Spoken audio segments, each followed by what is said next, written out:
Cameron Creations. Thanks so much for joining me today. Don't forget to hit subscribe so you don't miss a single thing.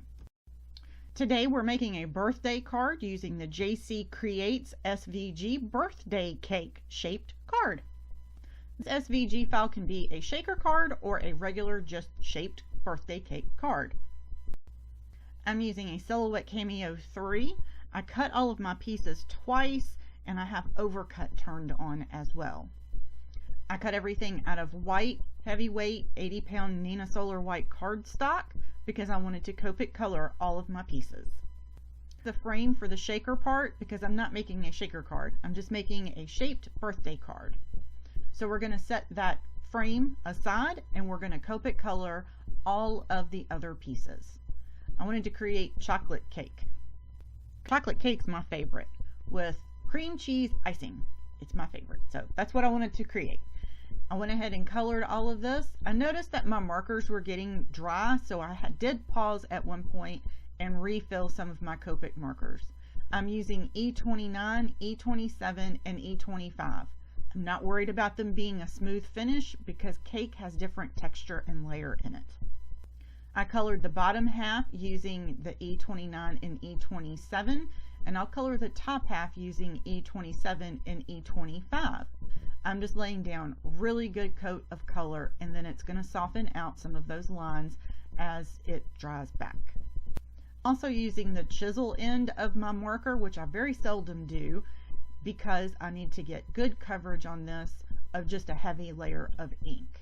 And this is where you can see my marker's pretty dry, so I went ahead and paused and refilled my marker there.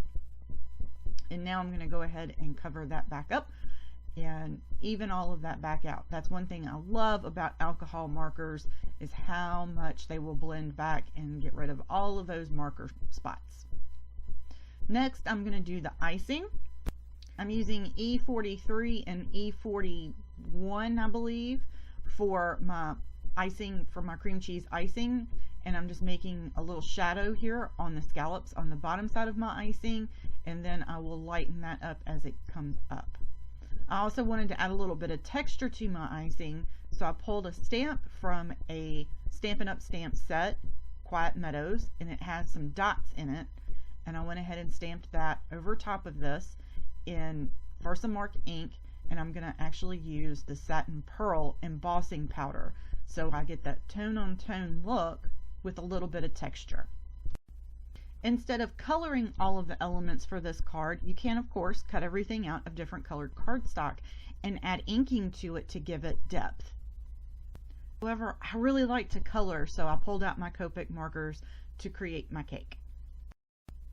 Next, I'm going to color the candles that go on top, and it's two pieces for the candles, and it is to give them that look of kind of a swirly. You could leave the top layer white and then do the background, or you can color both pieces or cut two pieces out of different colored cardstock.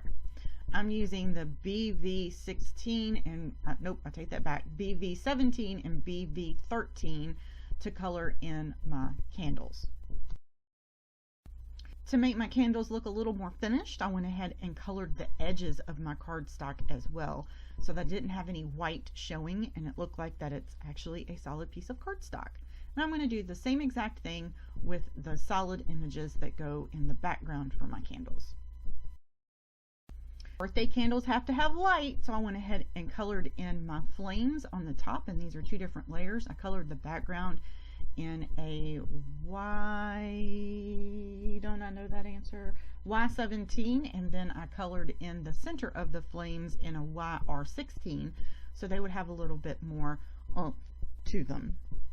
Also made sure that the edges of my candle flames were colored in with marker.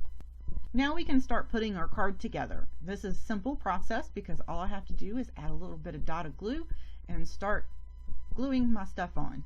I'm using a sticky picker tool here to help me with some of the smaller pieces, and I'm just adding little teeny tiny dots of glue and putting everything together. The glue that I'm using is actually Elmer's Glue All glue in a fine tip bottle. It stays a little bit wetter longer than traditional like Nuvo Deluxe adhesive. However, I'm finding that I'm really liking it and it's really inexpensive to use.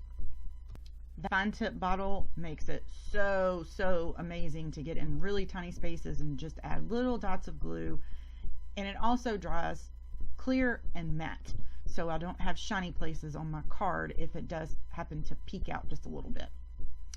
So now I'm going to go ahead and add the stamping that we talked about earlier to add that little bit of texture to my icing on my cake.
Let's finish putting together our card, and we're just going to make sure that we know where all of our placement of everything.